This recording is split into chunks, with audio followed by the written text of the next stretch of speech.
Hello friends! Today I'm gonna make a pair of tights just because like everybody's hanging out at home and so might as well be really comfortable. Besides, I've had this Marauders mat stretchy fabric for a very long time, so it's about time to use it. Crafting with cocktails!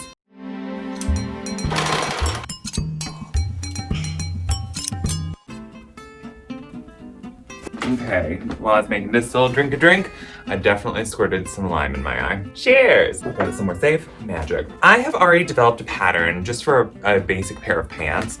Oh, and the cats are of course standing on it. Yep.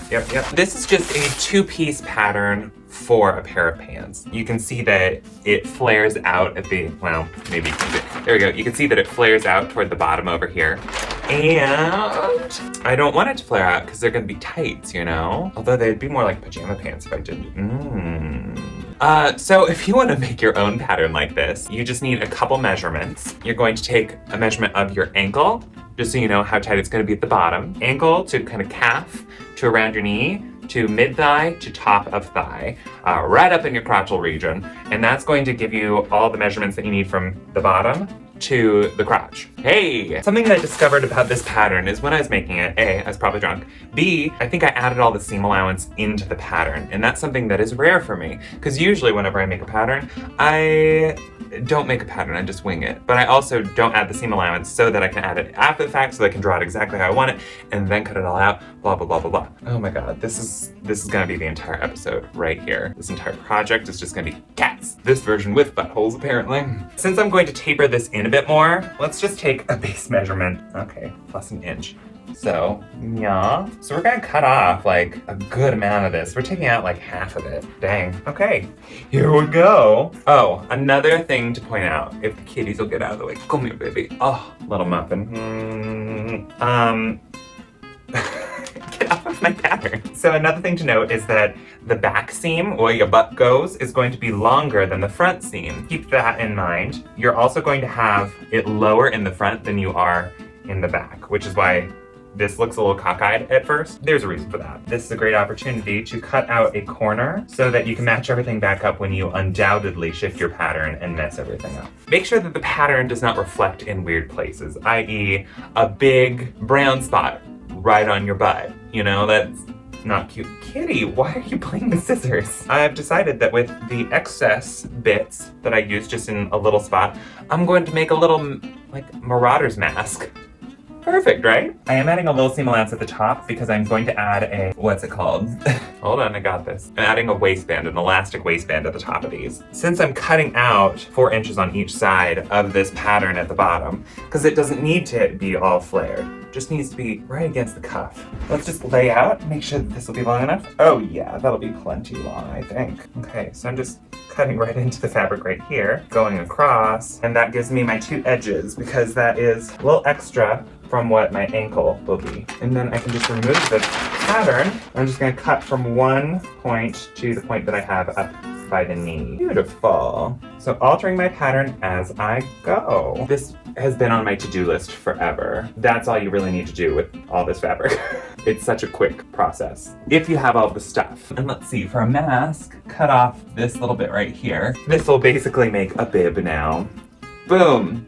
What a high fashion mask you have. And look, the Marauders is right on the nose. It looks like I'm some sort of like creature from the Upside Down or something. Tights with matching mask. Why is folding such a problem for me right now? Oh my god. So we're gonna turn our pieces inside out and put the right sides together. Match up crotch corner seams. Everything should match up perfectly because you did cut them at the same time. I'm just going to match up and clip the corners on the crotch and the waistband area. Just one on each because when I send it through the serger, it will all match up beautifully then. Yay! There goes the Wild Hunter. And now we're ready for our first set of stitching. Here we go. Got my little crafting companions here. Oh, mittens. Oh, so sweet. These projects do not take very long if you've had a little practice. So practice lots, make tons of tights, make your at-home workwear for this pandemic. The piece that I clipped, I'm just gonna make sure that they are all connected and even and magic. This one is a little bit off. It's what you get for, you know, crafting and for not pinning you know, very much. I already have my serger threaded in the correct thread, you know. So we're just gonna go up the crotch and butt seam. Something is off with my machine. How do I fix this one? Tighten this one, or thing, hopefully. When you clip your thread here with a serger, find one of the threads that has a little give and give it a good tug, and then it will lock in the little corner there. That's something that I've recently discovered after so many years of using these machines. I can't believe I didn't think of it sooner. And I almost stabbed myself in the face with some scissors. Cute. And do the other side. Butt seam. So we have our front and our back crotchal region completely done. It looks a little weird and waffly, but oh no, what has happened here? Tightened the wrong thing. So now you're going to not turn it right side out yet, but you're going to pull apart so that there's the seam, and you're gonna match the front crotchal seam to the back crotchal seam. Crotchal, it's a word. And I'm gonna use one of my little clips and just connect those two seams exactly where they need to line up. I'm going to start working my way down each of the legs of the pants, and we are going to just clip all the way around. Let's do an angle change. Ooh, almost spilled my drink. So there's where the seams line up on both sides. Boom, boom. Let's just match it up all the way down and clip them. I 100% feel like a master for getting that right on the edge there. Oh, so magical. And then you do this to the other side as well, unless if you feel like winging it, in which case you just kind of go to town. Hell yeah, let's just do that. Ooh, God, I almost spilled my drink again. Let's throw it through the machine. I'm starting at that corner. Since I have everything clipped, it all should match up just fine. Here we go. The cats are going wild over there. And you can see how much stuff I just have, like, prepped for various costuming adventures. Yeah. Now we're getting into the exciting part where I'm going rogue, and I'm not gonna pin all along on this side. I'm just going to match it up as I go. That's because I have lots of experience doing this, and frankly, like, they're for me. I would pin everything if it was not for me. If I was doing this professionally. I am a professional, just like, they're going on my butt, whatever.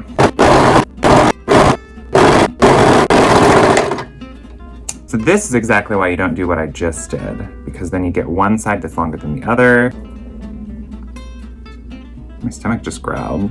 That sounded monstrous. Forgot to taper this in on this side, so maybe now is the time to do that. Or maybe I should try them on first. Hello, Muffin. Muffin wants my drink. Oh my God, you're precious beyond words. The next little portion where I am installing a waistband. Oh my God, how did I forget the word for waistband? They turned out well. Hell yeah. Although I should not have added that extra seam allowance at the top, because now they go up to like my natural waist. So like 4 inches longer than I was intending. So we can buzz all of that off whilst we put in elastic that I salvaged from a couch cover. Hell yeah. Since I want to cut off like 2 inches off of this, I'm going to match this X couch cover 2 inches down from my edge. Heck yeah. I'm gonna match it up like this. I'm going to match this up, start serging into this, and I am going to cut around this entire thing with my serger right on the edge of this. This edge of the elastic right here should match up with my little blade in there. So if you are doing this with the serger, that's how you do the thing. Let's see how badly I mess this up. Also, before I go all the way through, I'm going to find the center of this right here. It's going to be right in the center of this clip. That should match up perfectly with the front bit. And if it doesn't, I'm going to have to stretch some stuff as I go so that I have a pretty straight shot. Words. That went very poorly. Oh, by the way, if you are watching this and you're enjoying the ridiculous content, just imagine what it's like without the editing. It's even crazier, and you can ask me questions. So join me on twitch.tv/Grant Scoville. Magic. Here we are in the final stretch. Generally match it up how I want it. Clip it and then pull that thread and it'll tighten everything to the edge in theory. So there we go. We have our elastic in all the way around. We're going to fold this over and just do a zigzag stitch with our other machine. Also lately I've been saving all the little bits like this because you can make dog toys or cat toys or stuffed pillows or whatever with all of the, I call it cabbage. Oh, good. Let's get this other pedal out of the way, otherwise I'll keep on pressing and be like, why isn't it going? I'm just folding this over the elastic and pulling it so that the elastic is right on the edge up here. So it's completely tucked into there. I'm matching it up right on the edge. So this is going to, both sides of this line of stitching should go through the elastic again. Zigzag stitch, and I'm doing it on the longest stitch length. So here we go. As I'm moving through this, I'm just adjusting my fabric and like pulling it a little bit so that it all fits and it's all smooth when I stitch it. Since it's all stretchy fabric, sometimes this can be a little tricky, but you just have to use all of your fingers to make sure that everything lies smooth as you go. And there you have it. Let's try them on. Pose for the camera. It's gonna be glamorous. Fashion show. All right. I feel like these turned out quite well, if I do say so myself. I'm very pleased with how they turned out. They're like really comfy pajama pants sort of style. I could go a little tighter on them. Nice and snug and really show off them gams. So this was a nice one cocktail project. I like using how many cocktails you drink as a measure of how long it took for your project. I hope that you enjoyed this episode of Crafting with Cocktails. Just a nice, light, quick, easy pair of tights. There we go. If you don't have a serger, one way that you can do this instead with stretchy fabric, you can use a regular sewing machine with a zigzag stitch. So keep that in mind, because I know not everybody has a serger, not everybody wants a serger. It's an investment for sure. If you don't have a sewing machine at all, then you can do all of this by hand, and it'll take quite a while, but it will probably be all the better because of it. And if you try it on as you go, you can make it fit you exactly perfect too. These are wonderful just because I can wear these out and about, especially if I have a longer shirt on, so I'm not, you know, showing off the goods. If you enjoyed this episode of Crafting with Cocktails, make sure you subscribe to my channel. Also, make sure you follow me on Twitch. Maybe subscribe there as well, because we are doing tons of projects. I actually made lots of pairs of pants in a very similar fashion using the same pattern on there, and I answered questions all the while. So hopefully we'll see you on Twitch. Hopefully we'll see you again here soon with another episode of Crafting with Cocktails. Cheers, everybody. Bling. Wink. Okay. Where are the cats? They're supposed to entertain everybody.